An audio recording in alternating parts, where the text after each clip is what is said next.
Assalamualaikum warahmatullahi wabarakatuh. Terima kasih Ibu dosen dan teman-teman sekalian. Perkenalkan, nama saya Enji Nurantika dari kelompok 7 linguistik. Jadi di sini kami ada 3 anggota. Yang pertama saya sendiri, untuk yang kedua ada Mbak Tridelin, dan yang ketiga ada Mas Elim. Kami akan menjelaskan mengenai hubungan bahasa dan kesadaran serta ingatan. Jadi di sini tentang yang pertama, yaitu hubungan bahasa dan kesadaran, yang mana bahasa membentuk kesadaran itu artinya melalui bahasa manusia dapat mengenali diri sendiri, memahami pengalaman hidup, dan mengerti lingkungan di sekitarnya. Bahasa juga bisa membantu kita berpikir secara sadar. Kemudian kesadaran diekspresikan lewat bahasa, artinya apa yang kita sadari, yang kita pikirkan, dan yang kita rasakan dapat dijelaskan kepada orang lain dengan menggunakan kata-kata sehingga mereka dapat memahami maksud dan tujuan kita.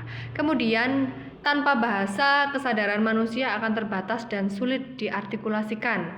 Artinya, jika tidak ada bahasa, manusia akan kesulitan mengungkapkan pikirannya, perasaan, atau ide secara jelas. Akibatnya, komunikasi dan pemahaman terhadap diri sendiri maupun kepada orang lain menjadi terbatas, sehingga kesimpulannya adalah bahasa memiliki peran yang sangat penting dalam kehidupan manusia sehari-hari. Bahkan bukan hanya sebagai alat komunikasi saja, tetapi juga sebagai alat berpikir, memahami diri dan lingkungan, serta menyampaikan pikiran dan kesadaran kepada orang lain. Tentang hubungan bahasa dan ingatan, serta hubungan bahasa dan perasaan. Baik, langsung saja kita masuk pada pembahasan materi pertama, yaitu hubungan bahasa dan ingatan. Bahasa dan ingatan itu memiliki hubungan yang sangat erat.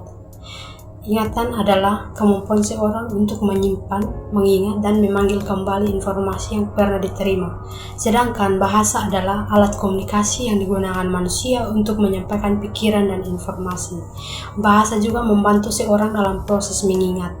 Misalnya ketika kita menghafal pelajaran, biasanya kita membaca, mengulang kata-kata atau mencatat poin penting. Hal tersebut menunjukkan bahwa bahasa mempermudah kerja ingatan. Selain itu, seorang juga menggunakan bahasa untuk menceritakan kembali pengalaman masa lalu yang tersimpan dalam ingatannya. Jadi, dapat disimpulkan bahwa bahasa berfungsi sebagai alat untuk menyimpan, mengatur, dan mengungkapkan kembali ingatan. Kedua itu hubungan bahasa dan perasaan. Bahasa juga memiliki hubungan yang erat dengan perasaan manusia. Perasaan adalah keadaan emosional seorang, seperti senang, sedih, marah, kecewa, atau bangga. Bahasa menjadi sarana untuk mengungkapkan perasaan tersebut kepada orang lain. Contohnya, ketika seorang merasa senang, ia akan mengucapkan kata-kata yang positif dan penuh semangat.